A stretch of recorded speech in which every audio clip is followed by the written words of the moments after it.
तो वो पूरे रूट को बाइफरकेट करते हुए पार्ट्स में उसको डिवाइड कर दिया, तो वहाँ व्यवस्था कर देंगे और लगभग 1000 से 1200 का जो जाता है वो पूरे रूट पे कंटिन्यूसली चला जाएगा। और क्योंकि ये आस्था का विषय और हमारे हिंदू धर्म में इसका काफ़ी महत्व है।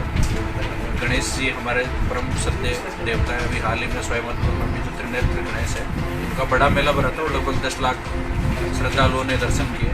तो वहाँ भी व्यवस्थाएँ काफ़ी उत्तम रही और सभी का अच्छा सहयोग रहा। भंडारे से लेके स्थानीय निवासियों से, स्थानीय पॉलिटिशियंस है और बाकी NGO वगैरह सभी ने अच्छा सहयोग किया। तो सवाई माधोपुर ने राज्य स्तर पे एक अच्छी मिसाल कायम की स्वच्छता के लिए भी और दूसरी व्यवस्थाओं के लिए, क्योंकि 10 लाख लोग आए 2 दिन में और किसी प्रकार का कोई ट्रैफिक जाम, कोई चैन स्नैचिंग, कोई वारदात, कोई गंदगी, ऐसी कोई भी चीज़ वहाँ देखने को नहीं मिली। उसमें सभी का सहयोग रहा। तो मैं सभी जिलेवासियों को भी इस अवसर पर धन्यवाद देना चाहूँगा। यहाँ पर भी जो आयोजक है उनसे वार्ता होगी। एक चीज़ जिसको लेके ये चीज़ कर रहे थे कि हमें डीजे की अनुमति दी जाए, वो इनसे समझा भी दिया गया। और क्योंकि राज्य सरकार के गृह मंत्रालय के जो गाइडलाइंस है उसके अकॉर्डिंग वो अनुमति नहीं भी दी जा सकती, तो वो चीज़ इनको समझा भी दी और उनको बता भी दी। तो उस चीज़ पे वो सहमत भी है और उसमें कोई ऐसा इशू नहीं है। बाकी उन्होंने 3-4 चीज़ें जो हमें बताई कि रास्ते में एक बार चेक कर लिया जाए कि जो लो हैंगिंग वायर्स हैं बिजली के, या 1-2 जगह पर उन्होंने बताया कि सर वहाँ पर थोड़ा सा गड्ढे हैं तो उसको लेवल करा दिया जाए। तो अभी रूट मार्च के लिए हमारे जो एग्जीक्यूटिव मजिस्ट्रेट्स लगे हुए हैं वो अभी रूट मार्च के लिए भी जाएंगे और इन पूरी चीज़ों को वापस से एक बार दिखवा लिया जाएगा। साथ ही साथ नगर परिषद की टीम को भी नाइट से और कल मॉर्निंग से एक्टिवेट कर दिया जाएगा, ताकि जब हमारी यात्रा प्रारंभ हो उस रूट को नीट एंड क्लीन रखें, वहाँ पर गंदगी नहीं रहे और सुगमता से लोग झांकियों के दर्शन करें और उनका मूवमेंट भी अच्छा हो। सर, धारा 144 जो आपके द्वारा इजाद की गई है, एक तो उसकी अवधि कब तक रहेगी और उसके पीछे इनपुट क्या थे या क्या वजह थी जिसकी वजह से ऐसा इसमें कोई नहीं है। जैसा आपने देखा होगा धारा 144 पिछले 5-6 महीनों से लगातार मैंने जारी की हुई है और उसमें हम एक लिमिटेड अवधि के लिए जारी करते हैं। जैसे इस बार मैंने जो जारी की है वो दीपावली के जस्ट बाद तक है। तो उसमें धारा 144 का जो पर्पज़ होता है वो इसलिए जारी की जाती है कि अगर कोई भी बड़ा आयोजन होता है, किसी भी प्रकार की हमें आयोजन करना है, कोई बड़ा मेला होता है, इस तरीके का होता है, तो उससे लोगों को बाउंड करना और रेगुलेशंस में बांधना, ताकि वो समय रहते प्रशासन को अवगत कराए कि हम ऐसी चीज़ करना चाहते हैं। और इसका फ़ायदा ये होता है कि वो हमें पूर्व में बताते हैं कि हम ये चीज़ें करना चाहते हैं। उससे प्रशासन भी एक्सरसाइज कर जाता है कि यहाँ पर हमें इतने संसाधन चाहिए, इतना मैन पावर चाहिए, ये संसाधन चाहिए होगा। और उद्देश्य ये है कि प्री इन्फॉर्म चीज़ें होती हैं तो डिसीजन लेने में सुविधा होती है। जैसे मैं आपको उदाहरण दूँ कि गणेश जी का जो मेला बढ़ता है स्वयं माधोपुर में, तो इस बार पहले नहीं होता था, लेकिन हमने इस बार परमिशन लेना बाउंड किया लोगों को। और उसमें मुझे खुशी भी है कि यहाँ के जो स्थानीय जनप्रतिनिधि इवन MLA साहब हैं, किरण लाल जी जो हमारे माननीय सांसद हैं, खंडार से ex-MLA, उन सब के भी लगते हैं और उन्होंने भी बढ़ चढ़ की परमिशन ली। बाकी लोगों ने इस चीज़ को फॉलो किया। उसमें हमने सफाई कर्मचारी रखने के लिए बाउंड किया, तो इन लोगों ने परमिशन भी ली, सहयोग भी किया। उसका फ़ायदा ये रहा हुआ कि लोग बेहतर एक्सपीरियंस लेके गए। इन चीज़ों के पीछे उद्देश्य ये है कि अच्छी व्यवस्थाएं बने और आने वाले समय के लिए अच्छी परिपाटी जिले में आए, शहर में आए, तो उसका उद्देश्य ये। फेस्टिवल कितने का लगाया सर? जाप्ता टोटल 1000 से 1200 के बीच में। उसके बारे में डिटेल में आपको अभी SP साहब अवगत करेंगे कितनी हमारी कंपनीज किस चीज़ के लगी। 22 साल हो गए यात्रा को निकलते हुए। जी जी। कभी कोई संवेदनशील इस प्रकार की सांप्रदायिक चीज़ नहीं आई सामने? उसमें मेरा आपको देखो एक ही चीज़ कहना है कि उसके बावजूद लगातार पाबंदी है, इतना हेजिटेशन किया जाता है। नहीं, इसमें मैं आपको कहना चाहूँगा कोई हेजिटेशन नहीं है। अभी छात्र संघ के इलेक्शन हुए हैं, उसमें हमने प्रिवेंटिव एक्शन लिए हैं। अभी आने वाले समय में सैनी समाज का आंदोलन प्रस्तावित है, उसमें हम एक्शन लेने जा रहे हैं।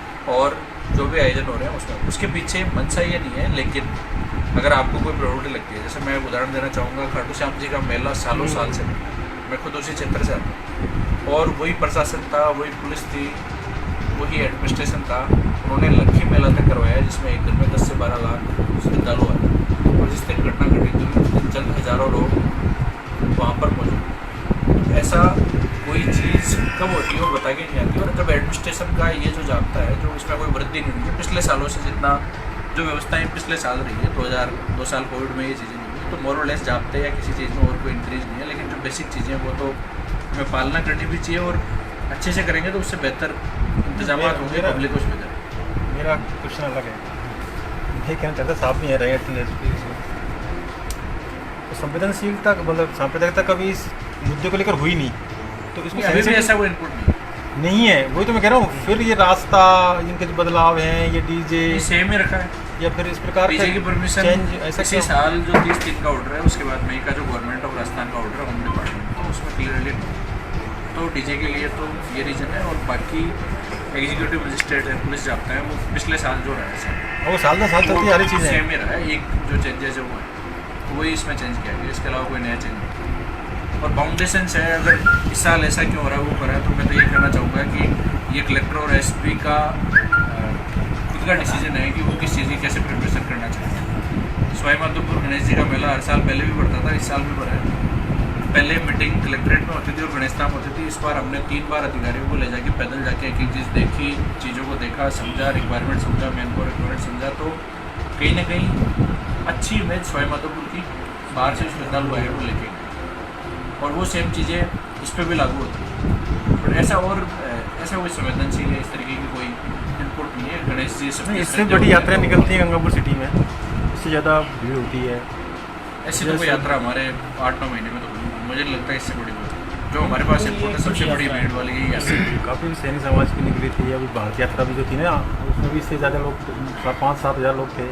उसमें भी इतना जाप्ता नहीं था। 10,000 की एक्सपेक्टेड है। वो तो मेरे हिसाब से इसको जो बना हमें दिया जाता है, इसलिए उसमें उत्साह होता है लोगों में।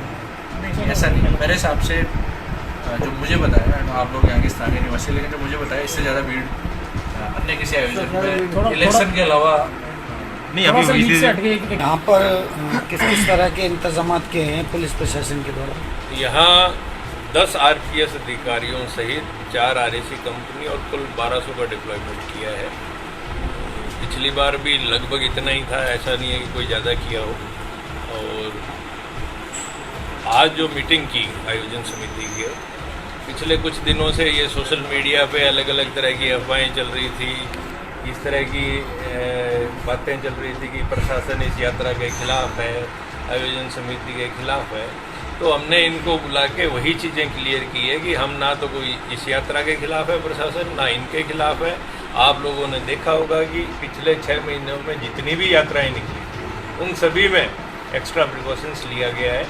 जब से अपने पड़ोस में करौली में सांप्रदायिक घटना हुई, अब कहने को तो यहाँ कभी नहीं हुई, आप ये कह रहे हैं, लेकिन यहाँ घटनाएं पहले हो चुकी है और ये संवेदनशील गंगापुर सिटी है। करौली में कभी नहीं हुई और इस साल होगी, इसलिए एक्स्ट्रा प्रिकॉशन रखना जरूरी है। और वही इनको आके समझा दिया था कि हम आपके लिए कोई डीजे मना नहीं कर रहे। डीजे गवर्नमेंट की गाइडलाइंस है कि अब डीजे मना है, ये अवैध वाहन है। बेसिकली डीजे जो ये मॉडिफाइड वाहन है, ये अवैध वाहन है और ये बिल्कुल ही बंद होगा। जयपुर में ये बिल्कुल बैन हो चुका, वो बिना समारोह नहीं, खाली नहीं चल सकता। आने वाले दिनों में सभी पूरे राजस्थान में ये इम्प्लीमेंट होगा, ये आपको दिखना ही बंद हो जाएगा। हम इनके कोई म्यूज़िक के खिलाफ नहीं है, कोई भजन के खिलाफ नहीं है। इनको स्पीकर लगाने की अनुमति दी थी, वो इनकी जो लिखित अनुमति है उसमें भी स्पीकर लगाने की अनुमति दी गई थी। उसमें जो बजाएंगे वो पेन ड्राइव ये पहले से अप्रूव कराएंगे और वही पेन ड्राइव बजाएंगे। कोई मर्जी से गलत नहीं, उसमें भजन ही चलेंगे। यही मतलब डीजे का जो मॉडिफाई रूप है उसके लेकर के आप कह रहे हैं कि मतलब उसमें थोड़ा सा ऑब्जेक्शन था, बाकी म्यूजिक से या उस चीज़ों से कोई आप नहीं है। वही डीजे अवैध है, एक्चुअली अवैध की परमिशन नहीं दी जा सकती और ना उसे चलाने दिया जा जो नागौरी डीजे जो चलते हैं इस पे बैन की बात कर रहे हैं आप? अब आप कौन सा सब हाँ सर, मैं नागौरी को लेकर भी इसी प्रकार का गाड़ी में मॉडिफाइड करके ये जो डीजे वाहन बनाते हैं उसका रजिस्ट्रेशन गुड्स कैरियर के रूप में जी, वो कॉमर्शियल वाहन नहीं है, गुड्स कैरियर है। साउंड सिस्टम के साथ वो नहीं चल सकता, वो इलीगल है। उस इलीगल की परमिशन नहीं दे सकते। क्या सर गाजे बाजे के साथ में यात्रा निकाली जा सकती? स्पीकर, हाँ, इनको बैंड की अनुमति है, स्पीकर की अनुमति है, बैंड की अनुमति प्रतिबंध है तो ओनली डीजे, हाँ डीजे, लाउड स्पीकर स्पीकर पे कोई प्रतिबंध नहीं है। स्पीकर पे कोई